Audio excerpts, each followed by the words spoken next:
बिस्मिल्लाहिर्रहमानिर्रहीम इन्नल्लज़ीना क़ालू रब्बुना अल्लाह सुम्मा इस्तक़ामू ततनज़्ज़लु अलैहिमुल मलाइकतु अल्ला तख़ाफ़ू वला तहज़नू व अबशिरू बिल जन्नतिल्लती कुन्तुम तुअदून అల్హమ్దులిల్లాహి రబ్బిల్ ఆలమీన్. సమస్త స్తోత్రములు సకల లోకములకు ప్రభువు, పాలకుడు, పోషకుడు, సర్వ సృష్టికర్త అయిన అల్లాహ్కి మాత్రమే చెల్లుతాయి. తమాం తారీఫే అల్లాహ్కి. సోదరులారా, మనందరికీ తెలుసు అల్లాహ్ ఆయనే భూమి ఆకాశాలను వాటి మధ్య ఉండేటువంటి సమస్త వస్తువులను కేవలం 6 దినాలలో సృష్టించి ఈ సృష్టి సామ్రాజ్యంపై తన యొక్క అధికార పీఠాన్ని అధిష్ఠించాడు. సమస్త జీవరాశులు ఆయనపైనే ఆధారపడి జీవిస్తున్నాయి. సమస్త సృష్టి రాశులు అల్హమ్దులిల్లాహ్ ఆయనతోనే దువా చేస్తూ ఉన్నాయి. కాబట్టి హమ్ద్ అనేది అల్లాహ్కి మాత్రమే చెందుతుంది. సోదరులారా, ఈ సందర్భంగా నేను మీ ముందు చెప్పబోయే అంశం అల్లాహ్ సహాయం పొందే ఆచరణ. గ్రహించండి, ఖురాన్ మరియు సహీ హదీసుల ఆధారంగా అల్లాహ్ సహాయం పొందే ఆచరణలు అనేకమైనవి ఉన్నాయి.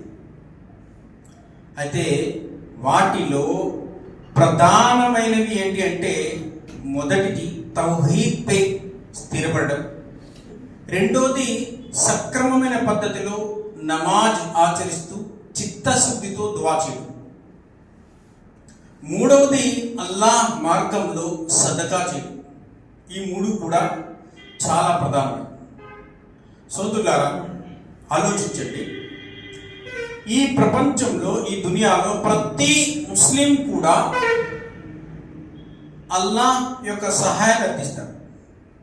కానీ ఆ సహాయం ఎలా పొందాలి అనే విషయాన్ని మాత్రం ఆలోచించి, మరి ఈ విషయంపై మనం ఆలోచన పెట్టినట్టయితే అల్హమ్దులిల్లాహ్ ఈ 3 విషయాలు చాలా ప్రధానంగా ఉన్నాయి. ఇన్షాల్లా నేను ఒక్కొక్కటి మీ ముందు చెప్పడానికి ప్రయత్నిస్తాను. గ్రహించండి.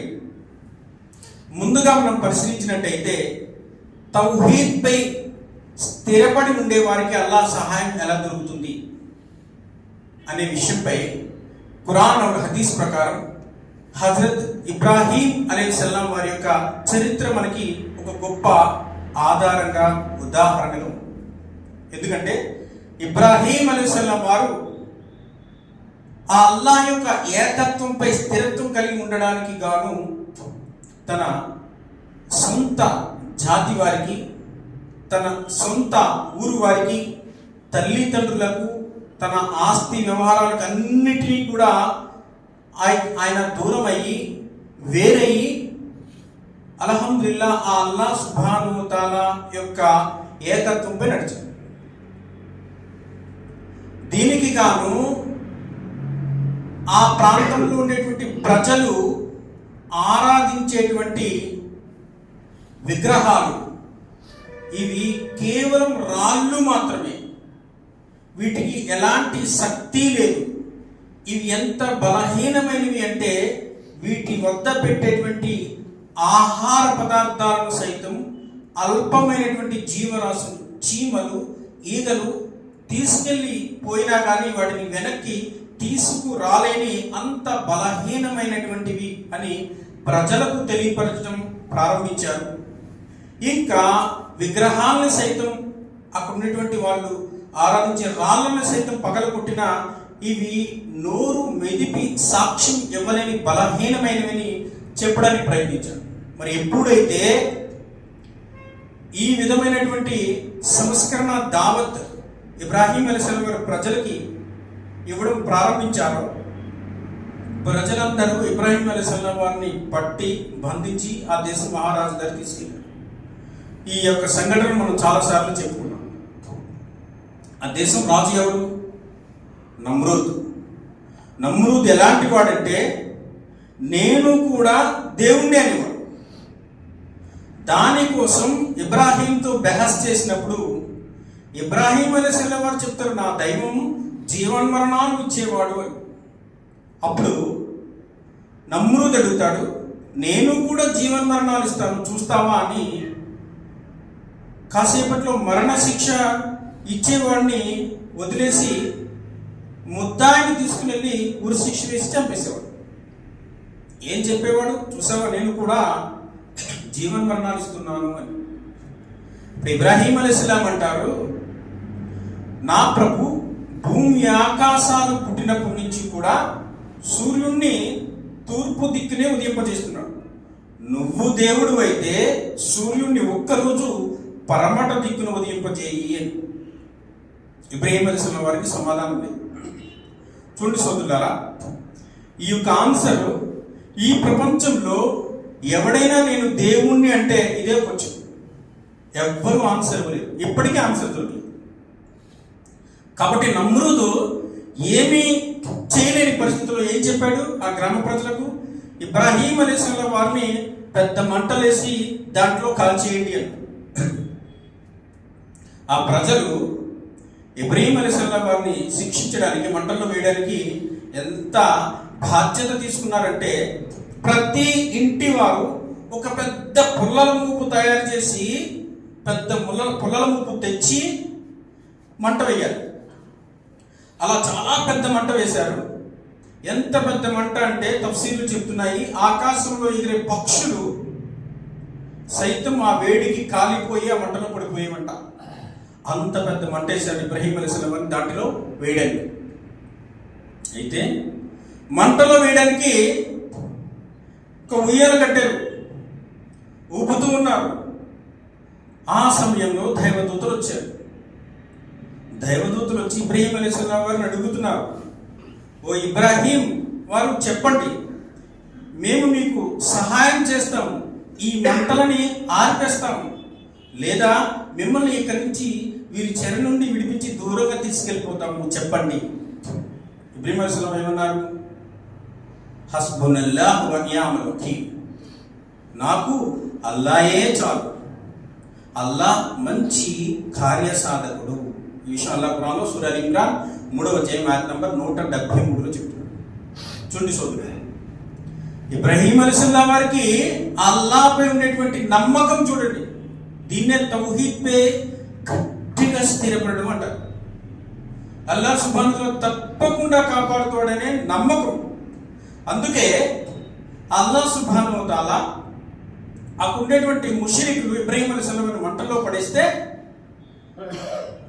మంటలకి అగ్నిగా ఆజ్ఞాపించాడు, కుల్నా యా నారు కూని బర్దం వ సలామన్ అలా ఇబ్రాహీం, ఓ అగ్ని నువ్వు ఇబ్రాహీం కొరకు చల్లగాను మరియు సురక్షితంగాను మారి.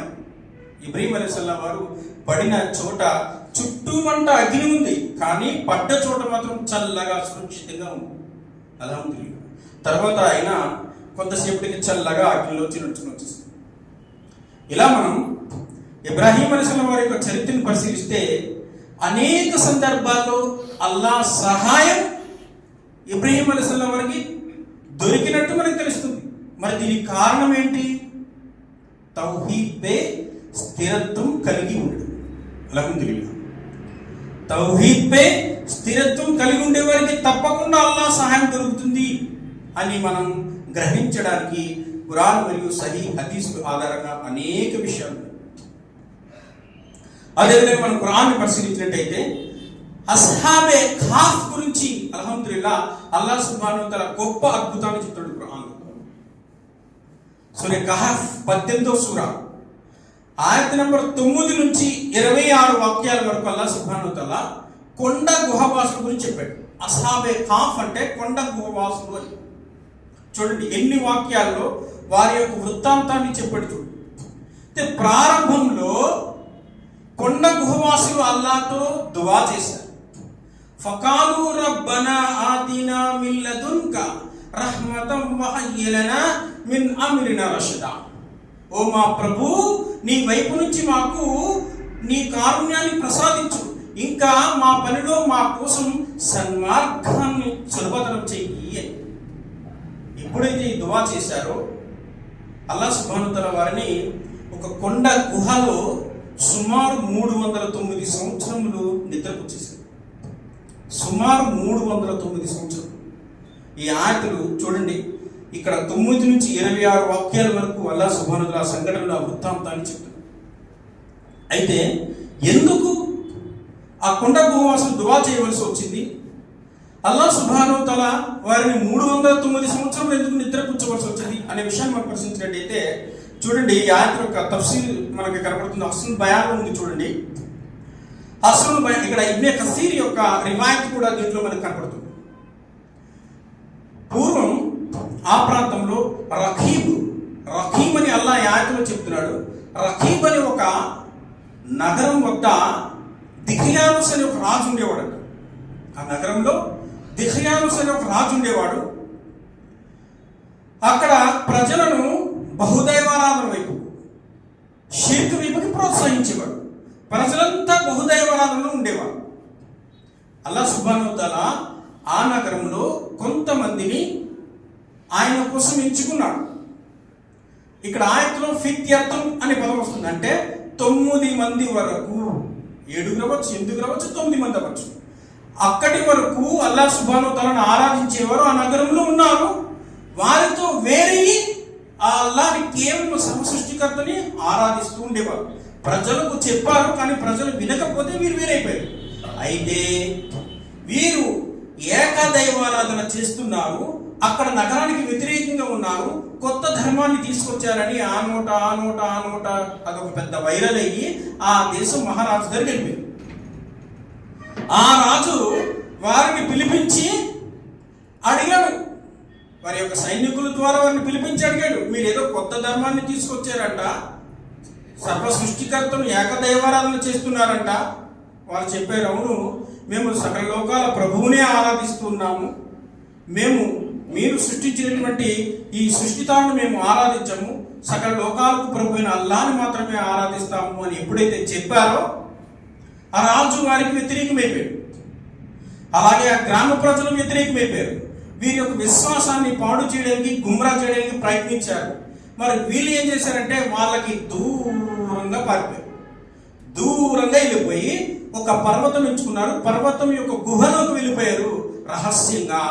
అప్పుడు అల్లాహ్తో ఈ దువా చేస్తున్నారు, రబ్బనా ఆతినా మిన్ లదున్క రహ్మతం వహయ్యి లనా మిన్ అమ్రినా రషదా. ఎప్పుడైతే ఈ దువా చేశారో అల్లాహ్ సుబ్హానహు వ తఆలా వారిని ఆ గుహలో, కొండ గుహలో నిద్రపుచ్చేశారు. ఆ గ్రామవాసులు, ఆ నగరవాసులు వారిని వెతకనారంభించారు, ప్రయత్నించారు, ఆ కొండ చుట్టూ కూడా తిరిగారు. కానీ అల్లాహ్ సుబ్హానహు వ తఆలా వారిని కనిపించకుండా చేశాడు, రహస్యం చేశాడు.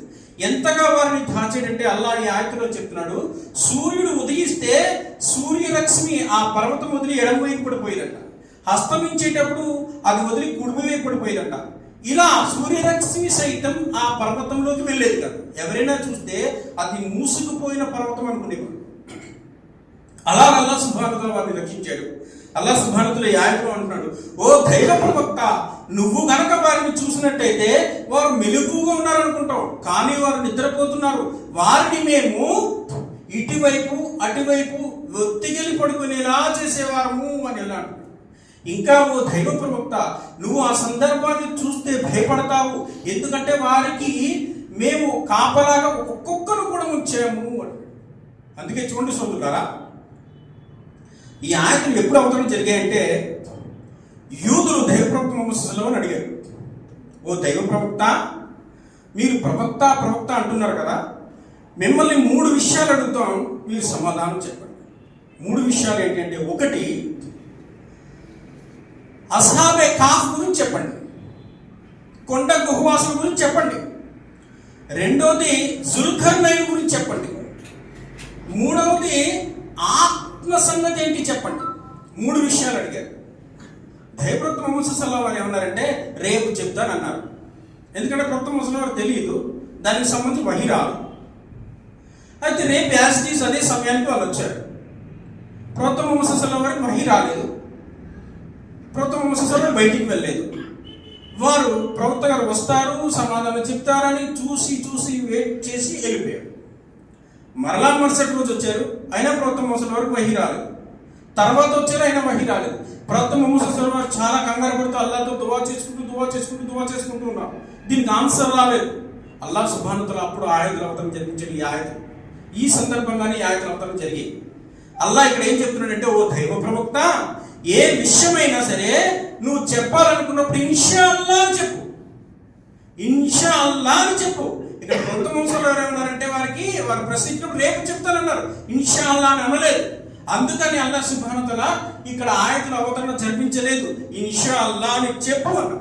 కాబట్టి సోదరులారా, ఇక్కడ దీని ద్వారా మనం అర్థం చేసుకోవాల్సిన విషయం ఏంటంటే, ఎవరైనా ఏదైనా ఒక విషయాన్ని మనకి చెప్పినప్పుడు, లేదా ఏదైనా ఒక విషయంపై మనం సమాధానం ఇచ్చినప్పుడు, లేదా ఎక్కడికైనా మనం వెళ్ళవలసి వచ్చినప్పుడు, మనల్ని పిలిచినప్పుడు మనం ఏం చెప్పాలి? నేను వచ్చేస్తాను, నేను చేసేస్తానని కాదు. ఇన్షా అల్లా, అల్లా తలిస్తే, అల్లా దయ తలిస్తే నేను తప్పకుండా వస్తాను. కాబట్టి సోదరులారా, దీని ద్వారా అర్థం చేసుకోవాలి. అయితే తర్వాత అల్లాహ్ సుబ్హానహు వ తఆలా దీనికి ఆన్సర్ చెప్పాడు. అల్లా ఈ ఆయతుల్లో చెప్తున్నాడు ఏంటి అంటే, ఓ దైవ ప్రవక్త, వారు అస్హాబే కాఫ్ గురించి అడుగుతున్నారు. వాళ్ళల్లో కొంతమంది వాళ్ళు 3, 4వది వారి కుక్క అంటున్నారు. కొంతమంది వారు 5, 6వది వారి కుక్క అంటున్నారు. కొంతమంది వాళ్ళు 7, 8వది వారి కుక్క అంటున్నారు. అయితే దీని యొక్క సంఖ్యాబలం కొంతమందికి మాత్రమే తెలుసు అని చెప్పండి అని అల్లాహ్ సుబ్హానహు వ తఆలా. కాబట్టి సోదరులారా, ఇక్కడ మనం ఈ యొక్క సంఘటన ద్వారా చివరికి అర్థం చేసుకోవాల్సిన విషయం ఏమిటంటే, అల్లాహ్ సుబ్హానహు వ తఆలా 309 సంవత్సరాల తర్వాత వారిలో ఒక వ్యక్తిని లేపాడు. ఒక వ్యక్తి లేచాడు, మిగతా వారిని లేపాడు. లేపిన తర్వాత వారు చర్చించుకుంటున్నారు, ఏంటి మనం ఎంతసేపు పడుకున్నాము, ఎంతసేపు నిద్రపోయాము అని. వారిలో ఒక వర్గం అంటుంది, మనము ఒక పూట పడుకుని ఉంటాము, లేదా ఒక రోజు పడుకుని ఉంటాము. రెండో వర్గం అంటుంది, మనం ఒక రోజు పడుకుని ఉంటాము అంటుంది. తర్వాత కొంతమంది వారిలో జ్ఞానవంతులు ఉన్నారు, మనం ఎంతసేపు పడుకున్నాం అనేది అల్లాహకే తెలుసు అన్నారు. చూడండి, ఇక్కడ మనం అర్థం చేసుకోవాల్సిన విషయం ఏమిటంటే, అల్లాహ్ సుబ్హానహు వ తఆలా వారిని 309 సంవత్సరాలు నిద్రపుచ్చాడు కదా. వాళ్ళు ఏ వయసులో అయితే నిద్రపోయారో, ఏ వస్త్రాలతో అయితే నిద్రపోయారో, ఏ శారీర ఆకృతితో అయితే నిద్రపోయారో అదే విధంగా లేచారు. ఈ మాటల ద్వారా మనం గ్రహించాలి. ఎందుకంటే వాళ్ళు అలా లేకపోతే ఎంతసేపు పడుకుంటాము, ఒక పూట పడుకుంటామా, ఒక రోజు పడుకున్నామా అనే ప్రశ్న వాళ్ళు రాదు. తర్వాత ఇంకా మనం అర్థం చేసుకోవాల్సిన విషయం ఏమిటంటే, అల్లాహ్ అక్కడ కుక్కను కాపలా పెట్టాడు. మరి ఆ కుక్క 309 సంవత్సరములు ఎలా ఉంది? నిద్రపోయి ఉందా, మెలుకు ఉందా, అది తిన్నదా, తినలేదా, ఎలా ఉంది అనేది అల్లాహ్కి తెలియదు. అల్లాహ్ సుబ్హానహు వ తఆలా ఇక్కడ చెప్తున్నాడు, మనం విశ్వసించాలి. అయితే ఒక వ్యక్తి ఆకలేసి ఏం చేశాడు, వారిలో వెండి నాణం ముట్టు తీసుకుని మార్కెట్కి వెళ్ళాడు. వెండి నాణం ఇచ్చి ఆహారం తేడానికి మిగతా వారికి. అయితే వెండి నాణం అక్కడ మార్కెట్ ఎక్కడైతే భోజనం అమ్ముతూ ఉంటారో అక్కడ ఇచ్చేటప్పటికి ప్రజలకు అనుమానం వచ్చింది. ఆ వెండి నాణం 309 సంవత్సరాల కిందది. ఆ వ్యక్తి కూడా 309 సంవత్సరాల కిందట. విచిత్రంగా ఉంది. ఏంటి వ్యక్తి విచిత్రంగా ఉన్నాడు? ఆ వ్యక్తిని వెంబడించడం ప్రారంభించారు. ఆ వ్యక్తి వెళ్ళిపోయి ఏం చేశాడు, కొండ గుహలోకి వెళ్ళిపోయాడు. వాళ్ళుండే రహస్యం తెలిసిపోయింది ప్రజలకు. ఆ కొండ గుహను చుట్టుముట్టారు. అల్లాహ్ సుబ్హానహు వ తఆలా వారికి అక్కడ మరణం ఇచ్చేశారు. తర్వాత ప్రజలు ఆ కొండపై వీళ్ళు పుణ్యాత్ములని చెప్పి స్తూపం కట్టాలనుకున్నారు, సమాధి కట్టాలనుకున్నారు, ప్రార్థనాలయం కట్టాలనుకున్నారు. అది వేరే విషయం. కానీ ఇక్కడ మనం అర్థం చేసుకోవాల్సిన విషయం ఏమిటి, వీళ్ళని అల్లాహ్ సుబ్హానహు వ తఆలా వీరికి ఎలాంటి సహాయం చేశాడంటే అవిశ్వాసాల బారి నుంచి కాపాడు. వీరి విశ్వాసాన్ని గుమ్రా అయిపోకుండా కాపాడు. ఇంకా వీరి గురించి ఖురాన్లో అల్హమ్దులిల్లాహ్ 9 నుంచి 26 వాక్యాల వరకు తెలియపరిచాడు. చూడండి ఎంత గొప్ప సహాయం అల్లాహ్ చేశాడు. కాబట్టి సోదరులారా, మనం అర్థం చేసుకోవాల్సిన విషయం ఏంటంటే, ఎవరైతే తౌహీద్ పై స్థిరంగా ఉంటారో వారికి అల్లాహ్ సహాయం దొరుకుతుంది. ఖురాన్ హదీసులు చాలా స్పష్టంగా చెప్తుంది. అదేవిధంగా ఇలాంటిది మరొక సంఘటన ప్రవక్త ముహమ్మద్ సల్లల్లాహు అలైహి వసల్లం కాలంలో జరిగింది. దైవప్రవక్త ముహమ్మద్ సల్లల్లాహు వారు హజరత్ అబూబకర్ రలియల్లాహు అన్హు వారిని తీసుకుని మక్కా నుంచి మదీనా హిజ్రత్ చేసేటప్పుడు వెనకాల ముష్రికులు వెంబడిస్తూ ఉన్నారు ప్రవక్త గారిని పట్టుకోవడానికి. అప్పుడు ప్రవక్త ముహమ్మద్ సల్లల్లాహు అలైహి వసల్లం ఏమన్నారు, మదీనాకి దగ్గరలో ఉండేటువంటి ఒక సౌర్ అనే ఒక కొండ గుహలో దాక్కోవాల్సి వచ్చింది. అక్కడ దాక్కున్నారు. ముష్రికులు వచ్చారు, మొత్తం అంతా తిరిగారు, ఆ గుహ చుట్టూ తిరిగారు. ఆ గుహ లోపలికి చూస్తే, కొండ లోపల చూస్తే ప్రవక్త గారు కనబడతారు. అల్లాహ్ సుబ్హానహు వ తఆలా ఏం చేశాడు, అక్కడ ఉండేటువంటి సాలి పురుగుకు ఆజ్ఞాపించాడు. ఆ సాలి పురుగు క్షణాల్లో కొండ గుహను, ఆ చిన్న గుహను అల్లేసింది. వారు చూసారు లోపలికి. ఇది కొన్ని వందల సంవత్సరాల కింద ఎప్పుడూ మూసుకుపోయి ఉంటుంది, ఇందులోకి మనుషులు వెళ్ళడం అసాధ్యం అంటే అల్లాహ్ సుబ్హానహు వ తఆలా అక్కడ వారిని ఆ విధంగా రక్షించాడు. కొండ గుహ లోపల అబూబకర్ రజియల్లాహు అన్హు వారు ప్రవక్త ముహమ్మద్ సల్లల్లాహు అలైహి వసల్లం ఉన్నప్పుడు అబూబకర్ రజియల్లాహు వారు ఏం చేశారంటే ఆయనకు ఉండేటువంటి వస్త్రాన్ని చింపి ఆ లోపల అన్ని కన్నాలని మూసారు. ఒక కన్నం మూయడానికి వస్త్రం లేక ఏమీ లేక ఆయన బొట్టను వేలు పెట్టారు. ఆ సందర్భంలో ప్రవక్త ముహమ్మద్ సల్లల్లాహు అలైహి వసల్లం వారు అబూబకర్ రజియల్లాహు అన్హు తొడపై పడుకున్నారు, నిద్రిస్తూ ఉన్నారు, అలసిపోయి. దానిలో ఒక విషసర్పం ఉంది, అది తిరుగుతూ ఉంది, వచ్చే మార్గం లేదు. అప్పుడు అబూబకర్ రజియల్లాహు అన్హు బొట్టను వేలు పట్టుకుని కొరుకుతూ ఉంది. అది కరుస్తూ ఉంటే దాన్ని తట్టుకోలేక ఆ తీస్తే విషసర్పం వస్తుంది, ప్రమాదం జరుగుతుందేమని తీయలేదు, అలా బాధపడుతూ ఉన్నారు. ఆయన కళ్ళ నుంచి నీళ్లు కారుతుంటే ప్రవక్త ముహమ్మద్ సల్లల్లాహు అలైహి వారి మీద పడితే అప్పుడు ప్రవక్త ముహమ్మద్ సల్లల్లాహు అలైహి లేచి కాలు తీసి చూసేటప్పటికి ఒక సర్పము, విషసర్పం బయటకు వచ్చేసింది. ప్రవక్త ముహమ్మద్ సల్లల్లాహు అలైహి ఆయన ఉమ్మిని తీసి ఎక్కడైతే పాము కరిచిందో అక్కడ పట్టుకుని రాసి అల్లాహ్తో దువా చేస్తే క్షణాల్లో విషం పోయింది.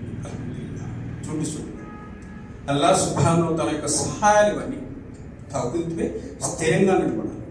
ఏ పరిస్థితులైనా ప్రాణ సంకటం వచ్చినా కానీ తౌహీద్ని వదలకూడదు. అల్లాహ్ ఏకత్వాన్ని వదలకూడదు. అల్లాహ్ ఏకత్వాన్ని వదిలితే గుమ్రా అయిపోతాం. అల్లాహ్ ఏకత్వం ఉంటే తప్పకుండా స్థిరపడితే అల్లాహ్ సహాయం దొరుకుతుంది. అందుకే అల్లాహ్ సుబ్హానహు వ తఆలా యాత్ర ఉన్నాడు, ఇన్నల్లజీన కాలు రబ్బునల్లాహ సుమ్మస్తకాము తతనజ్జలు అలైహిముల్ మలాయిక అల్లా తఖాఫు వలా తహజను వఅబ్షిరు బిల్ జన్నతి అల్లతి కుంతుం తుఅదూన్. ఎవరైతే అల్లాహే మా ప్రభు అని చెప్పి ఆ మాటపై స్థిరపడిపోతారో దైవదూతలు అవతరిస్తారు, వారికి సహాయం చేస్తారు. ఈ విషయాన్ని అర్థం చేసుకొని మరి నా అంశంలో నేను మొదటి భాగం చెప్పాను. రెండవది ఏంటి? ఎవరైతే సక్రమంగా నమాజు ఆచరిస్తూ చిత్తశుద్ధితో దువా చేస్తే అల్లాహ్ సహాయం దొరుకుతుంది. అనేక ఆధారాలు. ఒకటి జంగే బదర్. మనం జంగే బదర్ని పరిశీలించినట్టయితే చూడండి, జంగే బదర్లో కేవలం 313 మంది విశ్వాసులు, 1000 మంది అవిశ్వాసులు. మరి 313 మంది విశ్వాసుల్లో యుద్ధం చేయగల సామాగ్రి ఉందంటే లేదు. ఒక వస్తువు ఉంటే ఒక వస్తువు లేదు. భల్యం ఉంటే ఢాలు లేదు, ఢాలు ఉంటే కత్తి లేదు, వాహనాలు లేవు, తిండి సరుకులు లేవు, సరైన ఫెసిలిటీస్ ఏమీ లేవు వారికి. అవిశ్వాసులకు అన్ని పుష్కలంగా. వాస్తవంగా చెప్పాలంటే 313 మంది 1000 మందిని జిహాద్ చేసి గెలవడం అసాధ్యం. సహజంగా విశ్వాసంలో కూడా ఒక రకమైన ఆందోళన ప్రారంభమైంది. సరిగ్గా యుద్ధమైంది. మీరు ప్రవక్త ముహమ్మద్ సల్లల్లాహు అలైహి వసల్లం సీరత్ చదువులు తెలుసు. అప్పుడు ప్రవక్త ముహమ్మద్ సల్లల్లాహు అలైహి వసల్లం ఏం చేశారు? అల్లాహ్తో దువా చేశారు. ఎంత దువా చేశారంటే అబూబకర్ రజియల్లాహు అన్హు వారు ఆ సందర్భంలో వచ్చారు. ప్రవక్త ముహమ్మద్ సల్లల్లాహు అలైహి వసల్లం వారు దువా చేస్తూ సజ్జలో పడిపోయారు. సజ్జలో చాలాసేపు ఉన్నారు. అబూబకర్ రజియల్లాహు అన్హు అలా చూస్తూనే ఉన్నారు. సీరత్లో ఉంది. తర్వాత అల్లాహ్ సుబ్హానహు వ తఆలా వహీ అవతరణ జరిపించారు. ఓ దైవ ప్రవక్త, విశ్వాసుల యొక్క మెడలపై కొట్టండి, వారి యొక్క ప్రతి కీలుపై కొట్టండి.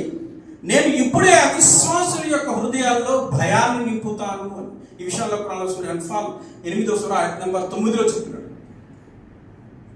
అదేవిధంగా 12ని మనం పరిశీలించే ఇదే సూరాలో, ఓ దైవ ప్రవక్త, నేను 1000 మందిని దైవదూతలను ఎడతెరిపి లేకుండా వరుసగా మీకోసం పంపుతాను. వరుసగా అల్హమ్దులిల్లాహ్. యుద్ధం చేసిన వాళ్ళు చెప్తున్నారు, చాలా మంది సహచరులు సాక్ష్యం ఉంది. ఏం చెప్తున్నారు అంటే, మేము అవిశ్వాసాలను చంపడానికి కత్తి ఎత్తినప్పుడు ఆ కత్తి దించకుండానే వారి యొక్క మెడలు కింద పడిపోయాయి. దైవదూతలు వారిని చంపేసేవారు. 1000 మంది సుమారు. అల్లాహ్ సుబ్హానహు వ తఆలా వరుసగా చూడండి సోదరులారా, అల్లాహ్ సహాయం ఈ విధంగా వారికి దొరికింది. దైవప్రవక్త మోసం వారి దువా.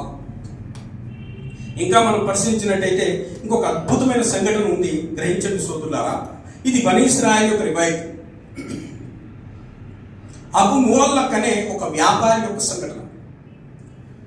ఎవరైతే చిత్తశుద్ధితో దువా చేస్తారో, సక్రమంగా నమాజు ఆచరించి దువా చేస్తారో, అల్లాహ్ సహాయం తప్పకుండా దొరుకుతుందనడానికి ఇది కూడా ఒక గొప్ప ఉదాహరణ. చూడండి, అబు మువల్లక్ అనే ఒక వ్యాపారి ఉండేవాడు పూర్వము. ఈయన ఎంత మంచి వ్యాపారి అంటే, అతను ఉండేటువంటి ఊరిలో అందరూ ఆయన నమ్మేవారు.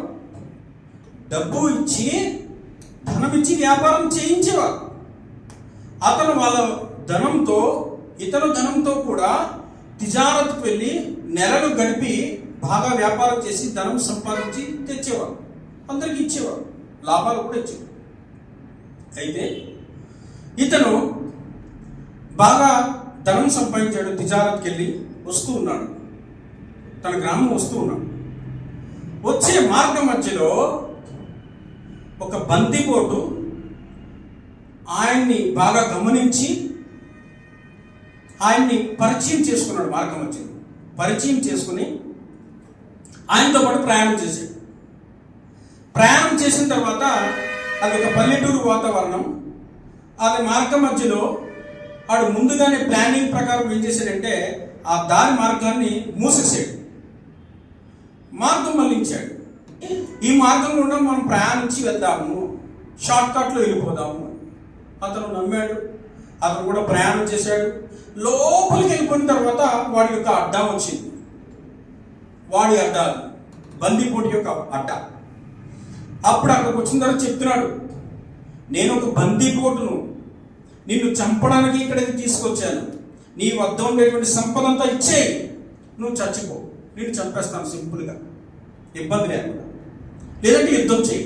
అక్కడ చాలా బలంగా ఉన్నాడు బందిపోటు, ఈయన కొంచెం బలహీనంగా ఉన్నాడు. అతనికి ఏం చేయాలో అర్థం లేదు.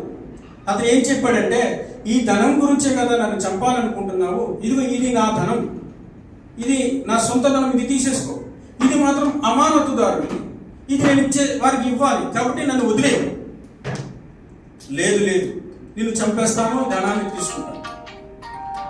అప్పుడు జరిగింది ఏంటి, ఆయన ఏం చెప్తాడంటే, బాబు నాకు భార్య పిల్లలు ఉన్నారు, కాబట్టి ఈ ధనం మొత్తం దీని గురించి చంపాలనుకుంటే మొత్తం తీసేసుకో, వారికి నేను ఏదో విధంగా అమానతు ఏదో విధంగా ఇవ్వడానికి ప్రయత్నిస్తాను, నన్ను వదిలే అంటే ఆ బందిపోటు ఏం చెప్తాడంటే,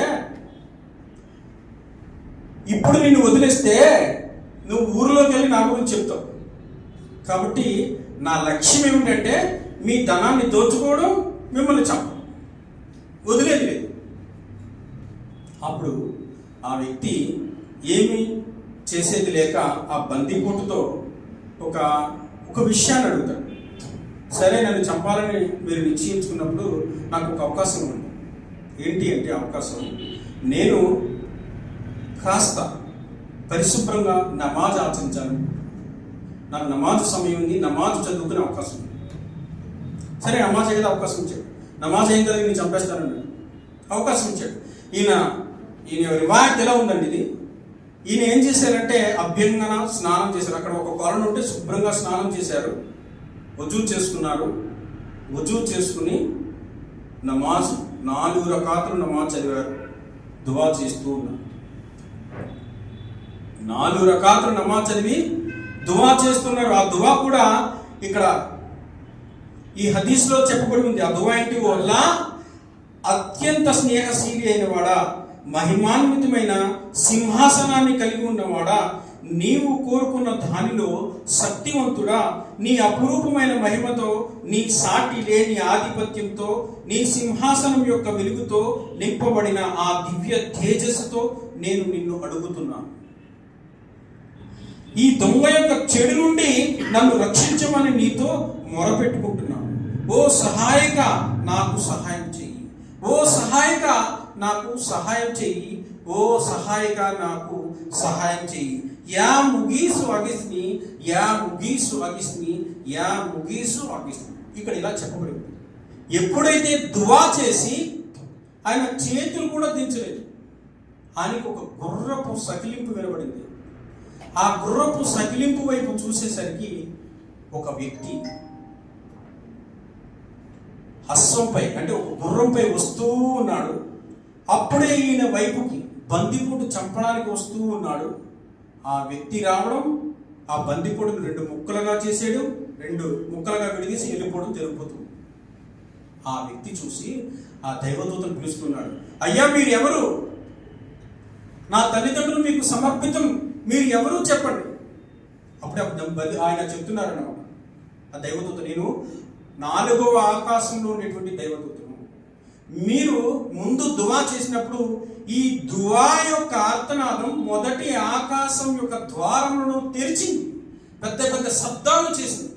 నువ్వు రెండోసారి చేసినటువంటి దువా రెండో ఆకాశం దాటి మూడో ఆకాశంపై పెద్ద హర్షధ్వనులు వినిపించాయి. నాలుగో ఆకాశం దగ్గరికి వచ్చింది మూడో దువా. నాకు అల్లా వద్ద నుంచి ఆజ్ఞ వచ్చింది, నేను నా పని ముగించి వెళ్ళిపోతున్నాను అంటాడు. చూడండి, ఇక్కడ మనం అర్థం చేసుకోవాల్సిన విషయం ఏంటి? సక్రమంగా మనం నమాజ్ ఆచరిస్తూ చిత్తశుద్ధితో దువా చేస్తే అల్లా సహాయం మనకి తప్పకుండా దొరుకుతుంది. ఇది బనీ ఇస్రాయల్ రివాయత్. అయితే షేఖుల్ ఇబ్నే బాద్ రహిమహుల్లా వారు దీనికి సంబంధించి ఇది అల్ హసన్లో ఉంది. ఈయన పేరు అబు ముహ్లక్ అని చెప్పబడి ఉంది అని దీని యొక్క దలీలు చెప్తున్నారు. ఈ రివాయతే హదీస్లో కూడా ఉంది అని షేఖుల్ ఇస్లాం ఇబ్నే బాద్ రహిమహుల్లా వారు చెప్పారు. చూడండి సోదరులు, అంటే ఇక్కడ మనం అర్థం చేసుకోవాల్సింది ఏంటంటే రివాయత్ ఉంది, హదీస్ ఉంది, అల్హమ్దులిల్లా. అయితే ఇక్కడ మనం ఈ విషయంపై ఉండేటువంటి జ్ఞానం ఏంటంటే ఎవరైతే అల్హమ్దులిల్లా కష్ట సమయాల్లో 2 రకాతులు నమాజు చదువుతారో, శుభ్రంగా గుస్సులు చేస్తారో, దువా చేస్తారో, అల్హమ్దులిల్లా వారికి కష్టం ఉన్నా లేకపోయినా సమాధానం ఇవ్వబడుతుంది అని హదీస్లో. కాబట్టి సోదరులారా, అర్థం చేసుకోవాల్సిన విషయం ఏంటంటే అల్లా సహాయం అనేది ప్రతి ఒక్కరికి దొరుకుతుంది. మనం సక్రమంగా నమాజ్ ఆచరించాలి, చిత్తశుద్ధితో దువా చేయాలి. ఏ కష్టంలో ఉన్నా అల్హమ్దులిల్లా సహాయం దొరుకుతుంది. దీనికి సంబంధించి మరొక చిన్న ఉదాహరణ చెప్తాను చూడండి. హజరత్ బుఖారీ రహమతుల్లాహి వారి యొక్క చిన్నతనంలో జరిగినటువంటి ఒక గొప్ప సంఘటన, గొప్ప అద్భుతం కూడా అనొచ్చు. బుఖారీ రహమతుల్లాహి వారికి చిన్న వయసులో ఆయనకి 2 కళ్ళు పోయాయి. చాలా మందికి తెలియకపోవచ్చు. బుఖారీ రహమతుల్లాహి వారికి చిన్న వయసులో 2 కళ్ళు పోయాయి. 2 కళ్ళు పోతే ఆ తల్లి ఏం చేసింది? అల్లాతో దువా చేయడం ప్రారంభించింది. ప్రతిరోజు తహజ్జుద్ నమాజు ఆచరించడం, తహజ్జుద్ నమాజు అనంతరం దువా చేస్తూ నిద్రపో. ప్రతిరోజు. ఒకరోజు అల్లాహ్ సుబ్హానహు వ తఆలా ఆమె యొక్క కలలో బుఖారీ రహమతుల్లాహి వారికి కళ్ళు వచ్చినట్టు కళ చూపించాడు. ఆమె వెంటనే లేచిపోయి ఆ పిల్లవాడిని బుఖారీ రహమతుల్లాహి లేపి చూపిస్తే అద్భుతం ఏంటంటే నిజంగా కళ్ళు వచ్చేసింది. చూడండి, ఆయన యొక్క సీరత్లో బుఖారీ రహమతుల్లాహి యొక్క చరిత్రలో చూడండి. మనమైతే ఏం చేస్తాం? ఏదైనా అనారోగ్యం రాగానే వెంటనే హాస్పిటల్కి వెళ్ళిపోతాం కదా. కానీ అల్లాపై నమ్మకం చూడండి, అల్లాయే కళ్ళు తీసుకున్నాడు, అల్లాయే ఇస్తాడు. ఎంత గొప్ప నమ్మకం చూడండి. అల్హమ్దులిల్లాహ్. అందుకే ప్రతిరోజు తహజ్జుద్ చదువుతూ దువా చేస్తుంటే అల్లాహ్ సుబ్హానహు వ తఆలా ఆ నమ్మకాన్ని అల్హమ్దులిల్లాహ్ చూసారా సహాయం ఎలా వచ్చింది. మరి మనం ఏనాడైనా సక్రమంగా నమాజ్ చేసి అల్లాహ్తో దువా చేసాము.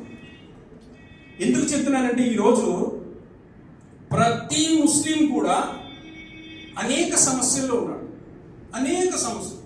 కొంతమంది ఉద్యోగం సమస్య, కొంతమందికి వ్యాపారం సమస్య, కొంతమందికి ఫ్యామిలీ విషయాల్లో సమస్య, కొంతమందికి వివాహాల్లో సమస్య, కొంతమందికి పిల్లల సమస్య, కొంతమందికి ఆస్తి సమస్య, అనారోగ్యం సమస్య, అనేక సమస్యలు.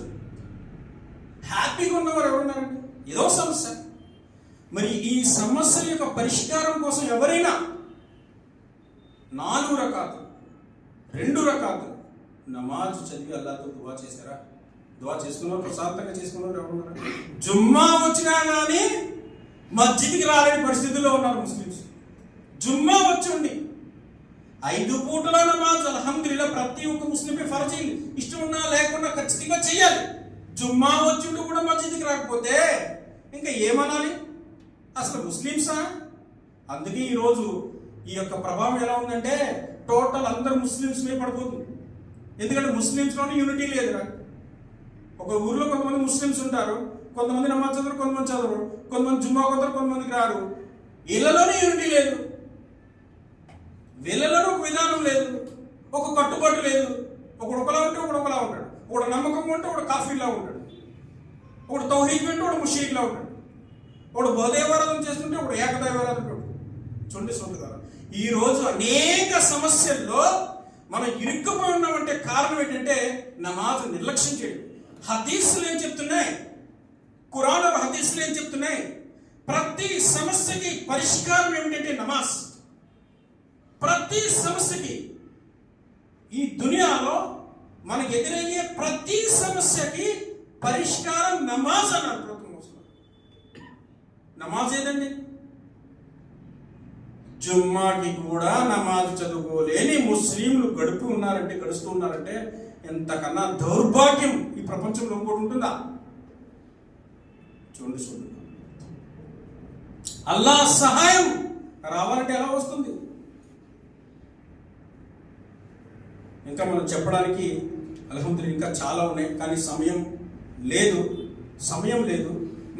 ఈ అంశంలో మరొక విషయం ఏమిటంటే అల్లాహ్ మార్గంలో సదకా. అల్హమ్దులిల్లాహ్ అల్లాహ్ సహాయం వచ్చేలా చేస్తుంది సదకా. దీనికి సంబంధించి అనేక హదీసులు ఉన్నాయి. కాబట్టి వీలైనప్పుడు నేను చెప్పడానికి ప్రయత్నిస్తాను. కంపెనీ సోదరులు అర్థం చేసుకోండి. ఇక్కడ టోటల్గా ఈ అంశంలో మనం ప్రధానంగా అర్థం చేసుకోవాల్సిన విషయం ఏంటంటే ప్రతి వ్యక్తికి, ప్రతి ముస్లింకి కూడా అల్లాహ్ సహాయం అనేది అవసరం. చూడండి, అల్లాహ్ సహాయం అనేది తప్పనిసరి. ఏ విషయంలోనైనా వాడు ఏ విషయంలోని సహాయం లేదని దాటినా చివరికి సకరాత్ విషయంలోనైనా సరే ఆడు అల్లాహ్ వైపు రావాల్సింది. మరి అల్లాహ్ సహాయం రావాలి అంటే మన ఆచరణ ఏది? తౌహీద్ మీద మనం ఎంతవరకు ఉన్నాం? మనం ఏ విధమైన స్థిరత్వం కలిగి ఉన్నాం? ఇంకా మన నమాజ్ విషయంలో మన విధానాలు ఎలా ఉన్నాయి? నమాజ్ అమలు చేస్తున్నామా? పక్కా కామయాబ్ చేస్తున్నామా? కాబట్టి సోదరులారా, నేను అల్లాహ్తో దువా చేస్తున్న వల్ల ఏ విషయాలైతే ఇక్కడ మేము చెప్పుకోవడం జరిగిందో దానిపై జ్ఞానాన్ని హాసిల్ చేసి అమలు చేసే భాగ్యాన్ని ప్రసాదించు. ఆమీన్. మరి అల్లాహ్ సుబ్హానహు వ తఆలా మా యొక్క తౌహీద్ని స్థిరత్వంలో ఉండే భాగ్యాన్ని ప్రసాదించు. ఆమీన్. మరియు మేము అల్లాహ్ మార్గంలో సదకాలు చేసేవారిగా, సక్రమైన పద్ధతిలో నమాజ్ ఆచరించేవారిగా, చిత్తశుద్ధితో అల్లాహ్తో దువా చేసేవారికి ఉండే భాగ్యం ప్రసాదించు. ఆమీన్. మరి ఎంతో మంది అల్లాహ్ యొక్క ధర్మానికి దూరంగా ఉంటున్నారు. అల్లాహ్ వారికి ధర్మాన్ని అర్థం చేసుకునే భాగ్యాన్ని ప్రసాదించము, నమాజ్ చదువుకునే భాగ్యాన్ని ప్రసాదించము, ఆఖిరత్తులో నీ యొక్క కారుణ్యాన్ని మాకు ప్రసాదించము, జన్నత్ యొక్క సౌభాగ్యాన్ని ప్రసాదించము. అల్లాహ్ను ఎవరినైతే నీ యొక్క కారుణ్య జాబితాలో ఉంచుతావో వారి యొక్క ఉమ్మతిలో మమ్మల్ని ఉంచుము, మా తోటి సాథీని కూడా ఉంచుము. ఆమీన్. ఆమీన్.